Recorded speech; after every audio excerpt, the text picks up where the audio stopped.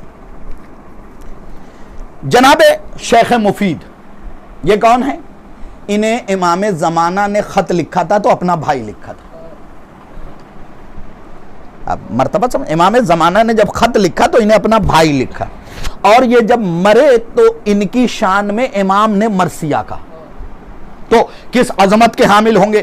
یہ اپنی کتاب کے اندر ارشاد القلوب میں حضرت سلمان فارسی سے روایت نقل کرتے ہیں کہ یا سلمان، یہ جو میرے ناظرین ہیں ان احادیث کو دوسروں تک پہنچائیں، یا سلمان الویل کل الویل لمن الا یعرفنا حق معرفتنا وانکرا فضلنا۔ اے سلمان بدبختی ہے، یعنی کمبخت ہے وہ۔ کون کہہ رہا ہے؟ امام کہہ رہے ہیں کمبخت ہے وہ، بد نصیب ہے وہ جو ہماری معرفت نہیں رکھتا یا ہماری کسی فضیلت پہ شک کرتا ہے۔ امام نے کہا کمبخت ہے۔ اب اگر فضیلت پہ اعتراض کرنے والا اپنے مقدر کے پھوٹنے کا ماتم کر رہا ہے تو اس کا ذمہ دار وہ خود ہے، اس کے لیے آل محمد ذمہ دار نہیں ہے۔ یا پھر ایک جگہ پہ فرمایا یا سلمان ان الشاک فی امورنا و علومنا، جو بھی ہماری فضیلت یا ہمارے امر میں شک کرتا ہے خدا بند عالم اسے میدان محشر میں اندھا اٹھائے گا۔ لہذا کبھی بھی آل محمد کی فضیلت پہ ہمیں شک نہیں کرنا چاہیے۔ اب اس بیان کو بطور خاص سنیں، ایک صلوات بھیج دے محمد وآلہ۔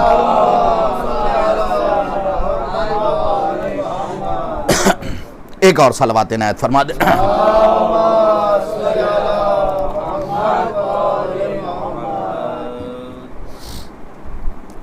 خاص طور سے یہ حدیث جو میں آپ کی خدمت میں پڑھنا چاہ رہا ہوں، یہ حدیث ہر انسان کو اپنے طور پہ سمجھنی چاہیے، کیونکہ آل محمد علیہ السلام فرماتے ہیں، سنیے گا، حضرت قائم علیہ السلام اللہم صلی علی محمد، سب سے پہلے کوفے کی طرف جب ظہور ہوگا تو کوفے کی طرف روانہ ہوں گے، اور جب روانہ ہوں گے تو آپ کے مقابلے میں ایک گروہ آئے گا، ایک گروہ آئے گا، ٹھیک ہے، جن کی تعداد 1000 سے کچھ اوپر ہوگی، اور مسلح ہو کر یعنی اسلحے کے ساتھ امام کے سامنے ڈٹ جائیں گے، مقابلے پہ آ جائیں گے، امام کے ڈٹ جائیں گے اور کہیں گے کہ جدھر سے آئے ہو ادھر واپس چلے جاؤ۔ ملاحظہ کر رہے ہیں آپ؟ یہ کس سے کہہ رہے ہیں؟ امام زمانہ سے۔ تلوار لے کے امام کے مقابلے میں ڈٹ جائیں گے اور کہیں گے جدھر سے آئے ہو واپس چلے جاؤ، ہمیں اولاد فاطمہ کی ضرورت نہیں ہے۔ حضرت ان پر تلوار کھینچیں گے اور انہیں قتل کر دیں گے، شہر کوفہ میں داخل ہوں گے، اور جتنے آل محمد کے فضائل پہ شک کرنے والے ملیں گے سب کو قتل کر دیں گے، سارے منافقوں کو بھی قتل کر دیں گے، ان کے گھروں کو جلا دیں گے۔ آپ نے ملاحظہ نہیں کیا؟ آل محمد کی فضیلت پہ شک کرنے والوں کو قتل کریں گے، منافقوں کو قتل کریں گے، ان کے گھروں تک کو جلا دیں گے، یعنی نام و نشان مٹا دیں گے۔ جو کوئی بھی حضرت سے جنگ کے لیے نکلے گا انہیں قتل کر دیا جائے گا۔ اس لیے سمجھا رہا ہوں کہ ابھی بھی وقت ہے، ابھی بھی وقت ہے، توبہ کا دروازہ کھلا ہوا، توبہ کرنے، آل محمد کی فضیلت پہ شک کرنے کی ضرورت نہیں۔ اگرچہ میں نے کافی چیزیں نکالی تھی لیکن دامن وقت میں گنجائش نہ ہونے کی وجہ سے تمام چیزوں کو میں سمیٹتے ہوں، میری آج کی بات آپ لوگ بغور سن رہے ہوں گے، سمجھ رہے ہوں گے کہ کبھی بھی آل محمد کی فضیلت پہ شک نہ کریں۔ یہ فضیلت وہ فضیلت ہے جس کا اقرار قرآن نے کیا ہے، جس سے انکار صرف اور صرف خبیث النسل کر سکتا ہے۔ ایک صلوات عنایت فرما دیں، میں آپ کی خدمت میں 3-4 بند میر انیس صلی اللہ مقامہ کے سنانا چاہتا ہوں، اور تاکہ آپ کو لطف بھی آ جائے اور جو ثقیل گفتگو ہوئی تھی وہ دراسا آسان ہو جائے۔ میر انیس صلی اللہ مقامہ امیر کائنات کی بارگاہ میں مصرع پیش کر رہے ہیں، سنیے گا اور شاید میرے ریگولر سننے والوں کے لیے ایک نیا زاویہ بھی ہو میری طرف سے. میر انیس فرماتے ہیں کہ عرش خدا مقام جناب امیر ہے. ایک ایک مصرے پہ آپ کی توجہ چاہتا ہوں. عرش خدا مقام جناب امیر ہے. وہ کہتے ہیں اللہ کا جو عرش ہے اللہ تو آئے گا نہیں اس پہ, کیونکہ جو دکھائی دے وہ اللہ نہیں ہوتا. تو اب کون اس پہ بیٹھے گا؟ عرش خدا مقام جناب امیر ہے, کرسی بھی تخت بام جناب امیر ہے. کرسی بھی, تھوڑی سی داد آپ مجھے دے سکتے ہیں. عرش خدا مقام جناب امیر ہے, کرسی بھی تخت بام جناب امیر ہے, مستور لوح نام جناب امیر ہے, آیات حق کلام جناب امیر ہے. تو ایسا کسی کو خلق میں رتبہ ملا نہیں, ساری خدا کی شان ہے لیکن خدا نہیں. ایسا کسی کو خلق میں رتبہ ملا نہیں, ساری خدا کی شان ہے. کتنے خوبصورتی سے بچے ہیں, ساری خدا کی شان ہے لیکن خدا نہیں. کہتے ظاہر علی کی ذات سے ہے قدرت خدا. ظاہر علی کی ذات سے ہے قدرت خدا. نہ اللہ نے آ کے کسی کو بتایا میں رحمان ہوں, رحیم ہوں, کریم ہوں. یہ سب ان کی ذات سے ظاہر ہوگا. جتنے صفات ہیں ان کی ذات سے ظاہر ہوں گے. ہمیں توحید پہچاننا ہے کیسے؟ جب علی سجدے میں جائیں, ہے نا. ظاہر علی کی ذات سے ہے قدرت خدا, بازوئے مصطفیٰ ہے در رحمت خدا, یاسوب دی امیر عرب حجت خدا. یاسوب دی امیر عرب حجت خدا, شیر خدا پہ ختم ہوئی طاعت خدا, تو قیمت نہ دے سکا کوئی جس کی حجاز میں, سائل کو بخش دی وہ انگوٹھی نماز میں. اب ان مصروں کو بطور خاص ہر ناظر ان مصروں کو آج کم سے کم اپنا اسٹیٹس کے طور پہ ضرور رکھے. فرماتے میر انیس ہے وہ کلیم عرش بری جس کا طور ہے, ہے وہ کلیم عرش بری جس کا طور ہے, ہے وہ کلیم عرش بری جس کا طور ہے. خورشید دی ہے ایمن و ایما کا نور ہے, تو ہر سمت ذات پاک کا اس کی ظہور ہے. ہے جو علی سے دور وہ رحمت سے دور ہے. فیصلہ ہے میر انیس کا. کیا کہتے ہیں؟ ہے وہ کلیم عرش بری جس کا طور ہے, خورشید دی ہے ایمن و ایما کا نور ہے, ہر سمت ذات پاک کا اس کی ظہور ہے. ہے جو علی سے دور وہ رحمت سے دور ہے. بطور خاص بحث سماعت فرمائے کہ ہے راہ پر وہی جسے حیدر سے راہ ہے, ہے راہ پر وہی جسے حیدر سے راہ ہے, حب علی نہ ہو تو عبادت گناہ ہے. حب علی نہ ہو تو عبادت گناہ ہے. تو تھے حافظ کلام خدا شاہ ذوالفقار, لکھا ہے ہونے لگتے تھے دلدل پہ جب سوار, دے کر رکاب میں قدم پاک کو قرار. قرآن شروع کرتا تھا وہ شیر کردگار, کس کا بغیر مصحف ناطق یہ کام تھا, پہنچا ادھر جو پاؤں تو قرآن تمام تھا. پہنچا ادھر جو پاؤں تو قرآن تمام تھا. بطور خاص سماعت فرمائیں ان مصروں کو کہ کچھ ذکر ایک روز امیر عرب کا تھا. یہ جو کل میں نے آپ کو حدیث سنائی تھی نا کہ عبادت چاہے جتنی کر لے, اگر علی سے بغض ہے تو عبادت قبول نہیں ہوگی, جنت کی خوشبو بھی نہیں سونگھ سکتا. اسی حدیث کو مد نظر رکھتے ہوئے میر انیس نے یہ مصرے کہے, کچھ ذکر ایک روز امیر عرب کا تھا, سلمان فارسی سے محمد نے یہ کہا, دشمن نہ ہوتا گر کوئی زوج بطول کا, کرتا کبھی نہ خلق جہنم کو پھر خدا.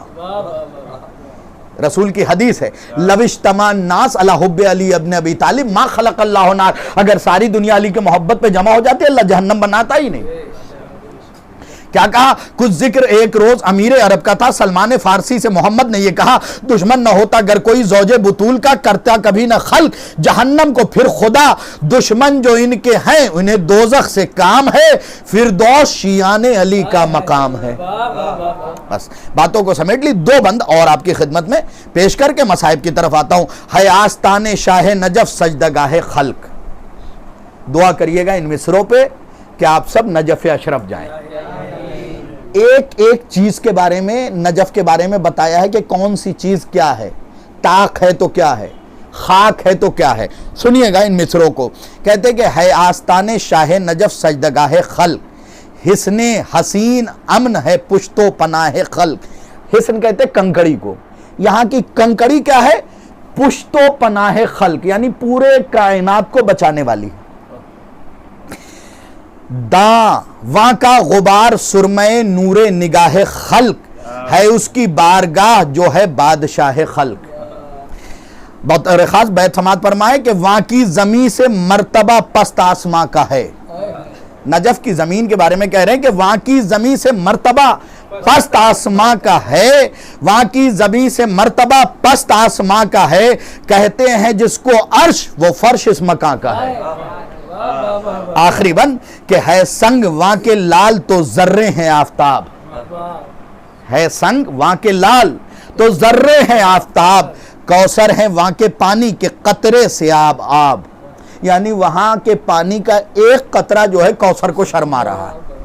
کہتے ہیں کوثر ہے وہاں کے پانی کے قطرے سے آب آب، جس در کو دیکھیے وہ ہے خلد بری کا باب.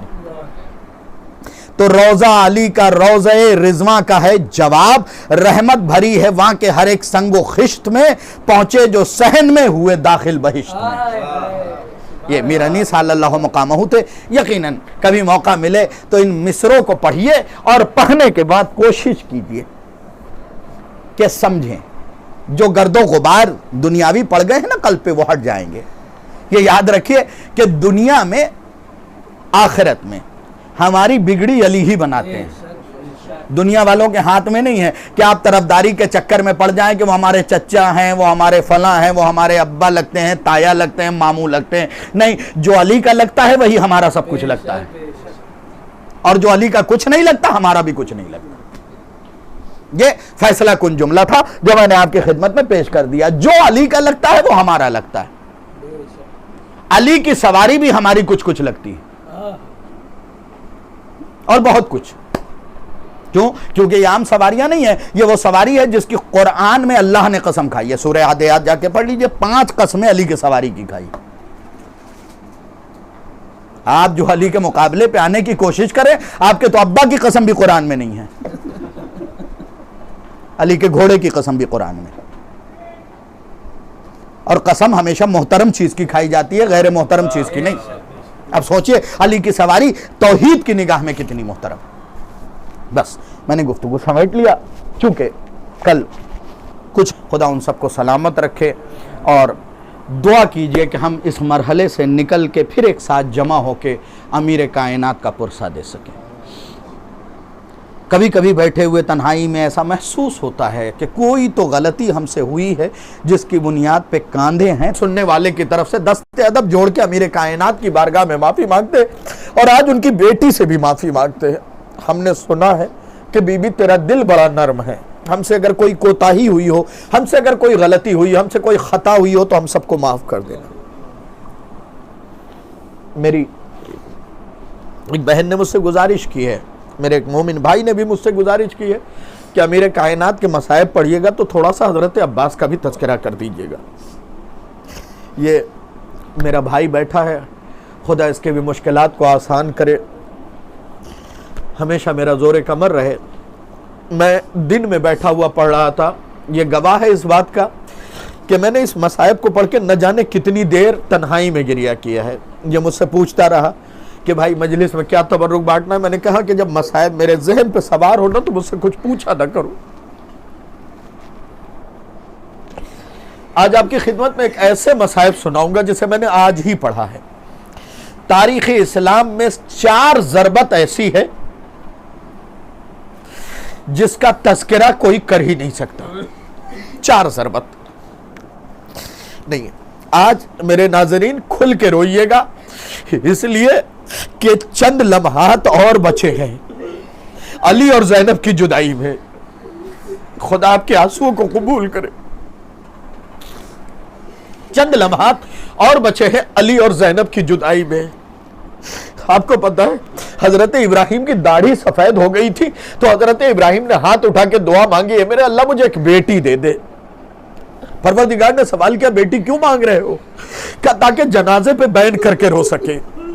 کہاں ابراہیم کی بیٹی، کہاں علی کی بیٹی. روایتوں کے جملے یہ ہے کہ جب بابا کے شگافتہ سر کو دیکھا ہے نا تو اس تیزی سے دیوار پہ سر مارا ہے کہ دیوار اور پیشانی دونوں سرخ ہو گئی تھی. العظمت للہ. خدا آپ کو کسی غم میں نہ رلائے سوائے غم سید الشہداء، سوائے غم امیر کائنات.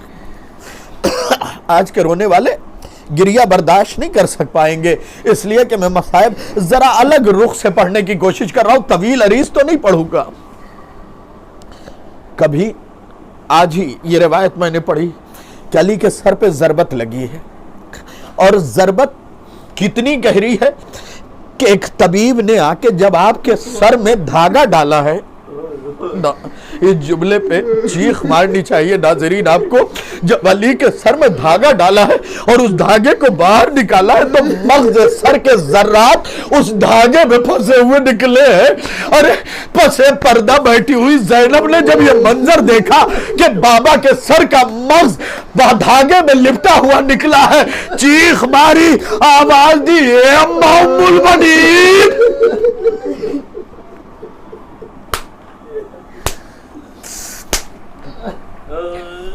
اے میرے بھیا عباس، اے میرے بھائی سے جلدی سے میری نگاہوں کے سامنے سے.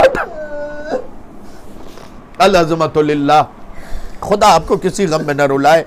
صرف 4 ضربت مجھے پڑھنی ہے اور چاروں کی کیفیت الگ ہے. میں نے آج ہی پڑھا، آج سے پہلے میں نے اپنی زندگی میں اس کیفیت سے ضربت نہیں پڑھی تھی. آیت اللہ محسن فرماتے ہیں کہ تاریخ میں 4 ضربتیں لگی ہیں، 3 تلوار سے 1 پتھر سے. ناظرین آپ نہیں پہنچے شاید. کا سر پہ 4 ضربتیں لگی ہیں، 3 تلوار سے 1 پتھر سے. 3 کے کھانے والے مرد تھے، 1 کی کھانے والی عورت تھی. العظمت للہ. خدا آپ کو کسی غم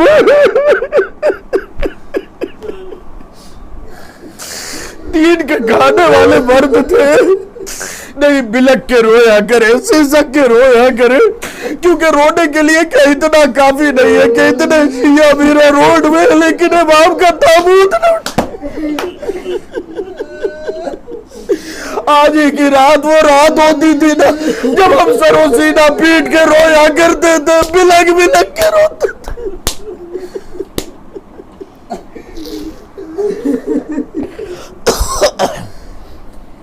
العظمت للہ.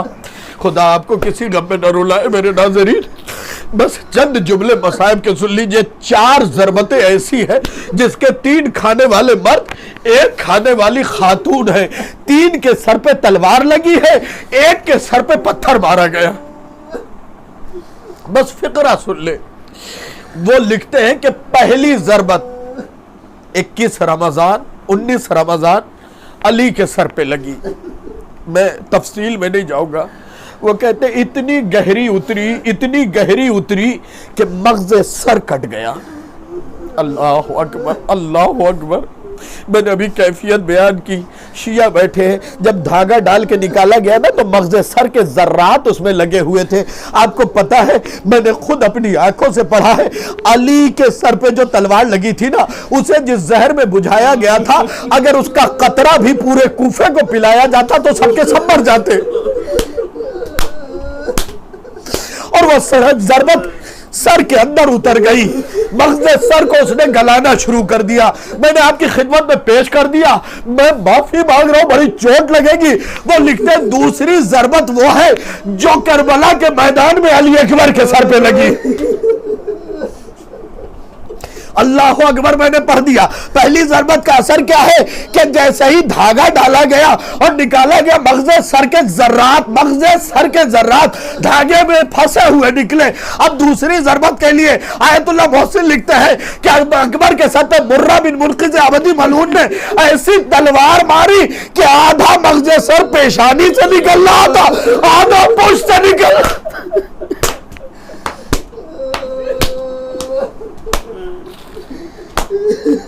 العظمت للہ. اب کلیجہ تھام کے عزاداروں